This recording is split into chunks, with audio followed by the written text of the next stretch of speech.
no matter what you do as a mom, there's going to be a guarantee, and the guarantee is that you're going to F up your kid. If one person tells you that this is the right way to do it, the other person's going to tell you that it's the wrong way to do it. Make sure you breastfeed, but don't breastfeed for too long and not too short. Because, you know, if you do it for like a year, well, you might mess up their teeth. But if you don't do it for a year, well, they don't get the best antibodies. Sleep train your kid because they need 12 hours sleep, but don't sleep train your kid. Yeah. Because then that's going to give them anxiety and separation problems. if you make sure that you get down on the floor and play with your kids and bond with them, but don't teach them how to play the game, because then they'll never actually know how they learn themselves. Boredom's good. You want them to be bored, but not too bored. Because if they're bored, then they get into drugs. If you don't do screen time, then they're going to be behind the times. Yeah. But if you do give them screen time, you're going to mess up their synapses in their brain, and they're never going to function in life. Make sure you give them independence, but not too much, because you don't want them to get kidnapped. Make sure that they play and know that they're capable of being alone in public. So maybe a leash? I'm not sure. Make sure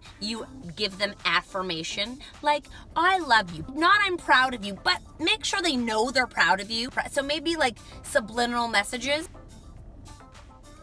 Make sure when you discipline, you're not actually disciplining. If you time out, that could lead to like them feeling isolated. Right. And if you say no, that could really give them a complex. But at the same time, be firm, because you need to let them know who's boss. Make sure that you go back to work after having your kids, because you need to set an example of an independent woman who can take care of herself. But also stay home. Stay home. Because they need their mom. Co-sleeping, it's important to sleep with your child, especially in the first few months, to let them know that you guys are bonding. But like, make sure that they get out of your room quickly so you can have a relationship with your husband. Oh, so you can have sex, you know? Good luck. Earmuffs for baby. He sent me a little note and let me know how that works. Here's the moral of the story.